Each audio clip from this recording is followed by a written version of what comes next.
Welcome back to another delightful edition of What's in the Bag.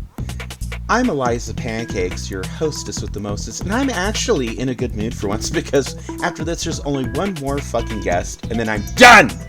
I don't have to do this shit anymore, as far as I know, because there's no way in hell that Starfang Productions has enough talent or money.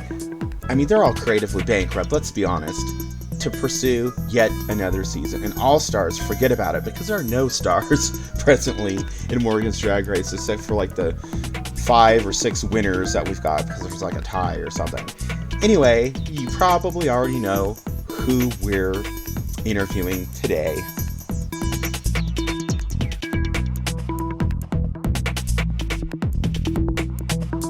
Cliff Racer, flying so high. Go Cliff Racer, go. Hi Lumina. It was high time that we met, and you're here, and I'm just quaking with excitement. How do you feel? How do you feel being in the hot seat? As kind of a loser, but more or less like a graceful second place. Well, I already lost the season, so things can't get much worse than this. Actually, it feels pretty good because I've got an exclusive residency back in Morrowind, and I'm headed there first thing in the morning, so I'm pretty pumped, actually. Oh, let me guess, it's not going to be in your hometown of Balmora, is it? Those people were just so LGBT inclusive and open-minded, right? Even though it was Imperial Iran and Hetlalu Ran, they totally weren't corrupt, right? Actually, I'm taking residency in Vivek City. Specifically in the foreign canton, but that's fine because the place is really blown up, figuratively, since I moved, and there's a lots new establishments there. There's like several new corner clubs, and you know, I mean, drag is more of a foreign concept in Morrowind, but just the fact that, like, the governor of the Vex City invited me here and said, look, like, you know, people want you here, not necessarily your own people, but, you know, foreigners want you here, and that makes money, and we want money, so here I am. Wow, Lumina. Just, wow. I had not, you figured, to be such a shrewd, industrious business person, but here you are, you're already making plans, it's post-season 5, you didn't win, but god damn it, you're still a winner in your own way. I mean, how will the Tribunal ever cope? How will they cope with the rising star that is Lumina? I mean, Nerevar, Moon and Star, who? It's Lumina, Moon and Star. Oh, can you tell I've caught up on my Morrowind tropes? Anyway, Lumina, why don't you slide open that Netch leather purse you got there and take the deep dive and show me what's in your bag. What did you bring for us today? So, like most of the finalists this season, you haven't really brought us anything new, but it's fine because everything you wore on the show was A-list. It was jet set. It was perfect. And I don't mind revisiting these past looks of yours because they're gorgeous. So these 3 looks, I can already tell: promo look, dress to Empress, dazzling divas.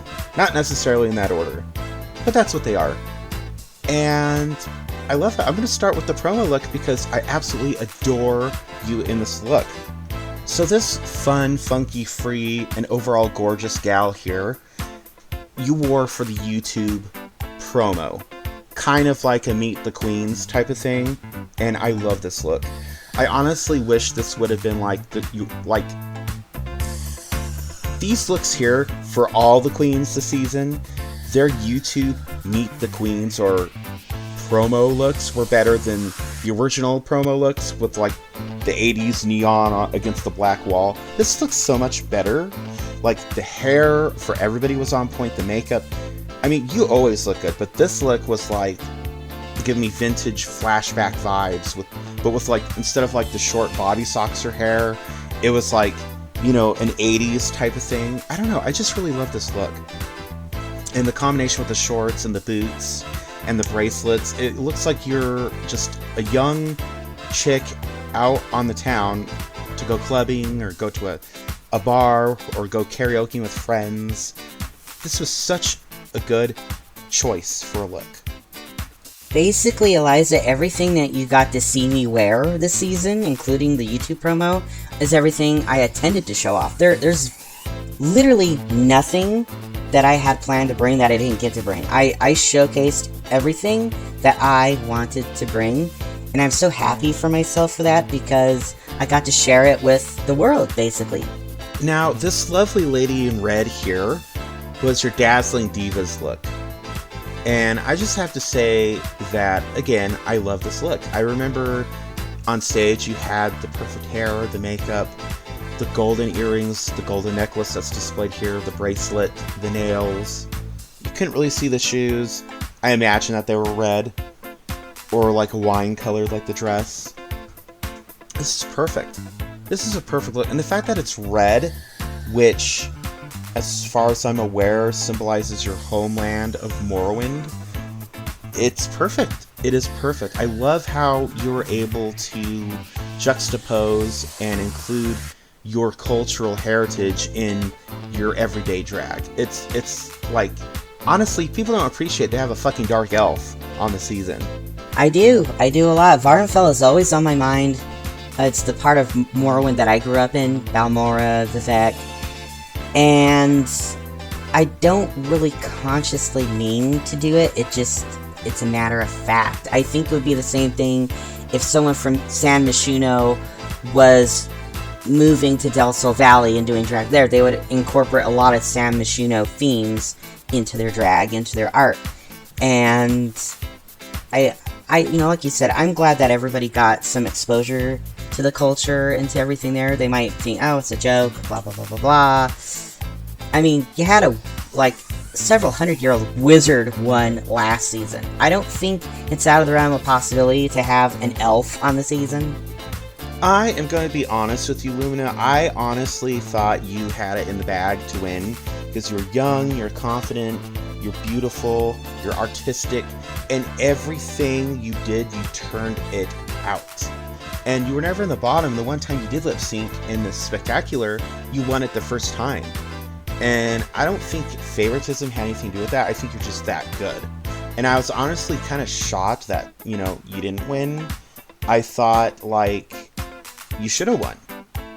Every season, almost every queen I root for doesn't win. And I think that at some point it will be your time to do it.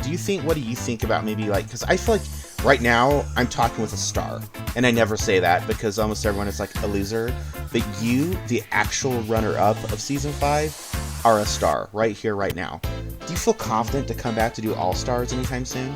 I do have residency to complete in Vvardenfell, but after that, my schedule's open. It's a whole wide world of possibility, and who knows, maybe I will come back to do All-Stars or something similar. Oh gosh, Lumina, we can only hope that it's you who comes back and not Dagother or someone worse, animatronic. Moving on to this last dress here. This was your Dress to Empress look, and what can I say other than I love it? Again, I kind of feel like the opera gloves were a bit overused this season, but again, in your case, I'm not playing favorites. The long black gloves work with this look. It goes together. In fact, I think it would hurt your look more without them than with them. The attention to detail with the silver bracelet, the silver necklace with the glowing gem in the middle, perfect. I remember the hair you wore on that, perfect. The lipstick, the makeup, all of it. I don't really remember the shoes. I know you were killing it with these long floor-length gowns, dresses this season, and that's just amazing because there are a lot of queens who will do one or the other, or they'll kind of flip-flop, but you make everything work, and it's you make me think of a pageant queen, a seasoned ball queen. I think you could kill it in the pageant scene, absolutely. And this look says, crown me. I am the queen of motherfucking Morrowind. I'm here to be the next magical queen. Crown me now, Morgan. Unfortunately, that didn't really happen, but for lots of people, and me especially, you're the queen for me this season. Aw, that's sweet. Kind of mean-spirited to the actual winner, but I mean, you know, we can't undo what's happened. I mean, we can only smile and roll with the punches. And speaking of rolling, I am so sorry to have to do this to you, Lumina. I wish I could talk to you all day, but we are cutting close to the end of the show. So before I close out the show, do you have any parting words to all your fans the world's over? Yeah, so come see me at my residency in the Foreign Canton at Vivek in Vardenfall in Morrowind. It's not a trap. I went through with my people, and it's legit. And if you need a place to stay, St. Dylan's Inn in Vivek City is offering a special to people who are coming to see my show. Show them your ticket, and you will get, like, I think 40% off on a room. It's only a regular room, not the Master Suites, but you have to pre-purchase the tickets because you have to show them that. So yeah, do that, and I'll sign autographs and do a cameo and all that wonderful stuff, and yeah, it'll be great. Hope to see you there. Well, I don't know about anybody else, but I am going to go ahead and pre-purchase my tickets to see Lumina right now, and oh, it's already sold out. Oh well, I guess I'll just watch from the rooftops or something. Anyway, I'm going to go ahead and close out the show. Alright, squirrel friends! Tune in next time as I go shopping for marital aids with Jennifer Connelly and discuss digitally sandblasting 39 years of grit off her face for a potential Labyrinth sequel. Oh, and her husband Paul will be there. Yeah, Paul Bettany. You know, they didn't know each other when they got married. True story, he had a childhood crush on her, like from the TV, and set out to find her and propose. Yeah, she married her own stalker. I'm not making this up. Google it, people. Google it. Wikipedia is your friend in this instance.